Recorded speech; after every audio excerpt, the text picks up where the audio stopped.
ಮಜ್ಜಿ ಮಸಾಲ ಎಂತ ಅಡಿಗೆಯ ರುಚಿಯಾಗೋ ರಹಸ್ಯವು 20 ರೂಪಾಯಿ. ರಾಜ್ಯದ ಸಂಸದರ ಜೊತೆ ಸಭೆಯ ವಿಚಾರ. ಬೆಂಗಳೂರಿನಲ್ಲಿ ಡಿಸಿಎಂ ಪರಮೇಶ್ವರ್ ಪ್ರತಿಕ್ರಿಯೆ. ರಾಜ್ಯದ ಸಂಸದರ ಜೊತೆ ಸಂಜೆ 6ಕ್ಕೆ ಸಭೆ ಇದೆ. ಬರ ನಿರ್ವಹಣೆ ಸಹಾಯ ಹಸ್ತ ಕೇಳ್ತೇವೆ. ಕೇಂದ್ರಕ್ಕೆ ಬರ ನಿರ್ವಹಣೆ ಪ್ರಸ್ತಾಪ ಮಾಡಬೇಕು. ರಾಜ್ಯದಲ್ಲಿ ಬರ ಪರಿಸ್ಥಿತಿ ಗಂಭೀರ ಇದೆ. ಬರ ಪರಿಸ್ಥಿತಿ ಸಮರ್ಥ ನಿರ್ವಹಣೆ ಆಗಬೇಕು. ರಾಜ್ಯದ ಅನೇಕ ಯೋಜನೆಯನ್ನ ಸಲ್ಲಿಸಿದ್ದೇವೆ. ರಾಜ್ಯಕ್ಕೆ ಸಹಾಯ ಹಸ್ತ ಚಾಚುವಂತೆ ಮನವಿ. ಬೆಂಗಳೂರಿನಲ್ಲಿ ಡಿಸಿಎಂ ಪರಮೇಶ್ವರ್ ಈ ಸ್ಟೇಟ್ಮೆಂಟ್ ಅನ್ನು ಕೊಟ್ಟಿದ್ದಾರೆ. ರಾಜ್ಯದ ಸಂಸದರ ಜೊತೆ ಸಂಜೆ 6 ಗಂಟೆಗೆ ಸಭೆ ಇದೆ. ಬರ ನಿರ್ವಹಣೆ ಸಹಾಯ ಹಸ್ತ ಕೇಳ್ತೀವಿ ಅಂತ ಇದೇ ಸಂದರ್ಭದಲ್ಲಿ ಹೇಳಿದ್ದಾರೆ.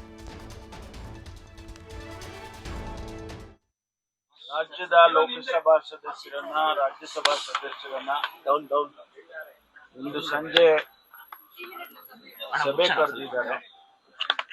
ಉದ್ದೇಶ ಏನು ಅಂತ ಹೇಳಿದ್ರೆ, ರಾಜ್ಯದಲ್ಲಿ ಬರದ ಪರಿಸ್ಥಿತಿ ಬಹಳ ಗಂಭೀರವಾಗಿದೆ. ಮುಂದೆ ಏನ್ ಮಾಡಬೇಕು ಅನ್ನೋದ್ರ ಬಗ್ಗೆ ಸರ್ಕಾರ ಈಗಾಗಲೇ ಅನೇಕ ಚರ್ಚೆಗಳನ್ನು ಮಾಡಿದೆ. ಈ ಮಧ್ಯೆ ಮುಖ್ಯಮಂತ್ರಿಗಳು ಮತ್ತು ನಾನು ಕೂಡ ಪ್ರಧಾನಮಂತ್ರಿಗಳಿಗೆ, ಕೃಷಿ ಸಚಿವರಿಗೆ, ಗೃಹ ಸಚಿವರಿಗೆ ಪತ್ರವನ್ನು ಬರೆದಿದ್ದೇವೆ. ಯಾವುದು ಕೂಡ ಪ್ರತಿಕ್ರಿಯೆ ಬಂದಿಲ್ಲ ಇನ್ನೂ ಕೂಡ. ರಾಜ್ಯದ ಲೋಕಸಭಾ ಸದಸ್ಯರನ್ನ ರಾಜ್ಯಸಭಾ ಸದಸ್ಯರನ್ನ ಇಂದು ಸಂಜೆ ಸಭೆ ಕರೆದಿದ್ದಾರೆ. ಉದ್ದೇಶ ಏನು ಅಂತ ಹೇಳಿದ್ರೆ, ರಾಜ್ಯದಲ್ಲಿ ಬರದ ಪರಿಸ್ಥಿತಿ ಬಹಳ ಗಂಭೀರವಾಗಿದೆ. ಮುಂದೆ ಏನ್ ಮಾಡಬೇಕು ಅನ್ನೋದ್ರ ಬಗ್ಗೆ ಸರ್ಕಾರ ಈಗಾಗಲೇ ಅನೇಕ ಚರ್ಚೆಗಳನ್ನು ಮಾಡಿದೆ.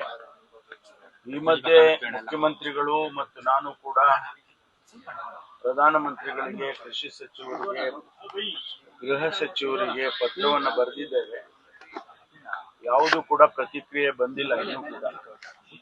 ರಾಜ್ಯದ ಲೋಕಸಭಾ ಸದಸ್ಯರನ್ನ ರಾಜ್ಯಸಭಾ ಸದಸ್ಯರನ್ನ ಇಂದು ಸಂಜೆ ಸಭೆ ಕರೆದಿದ್ದಾರೆ.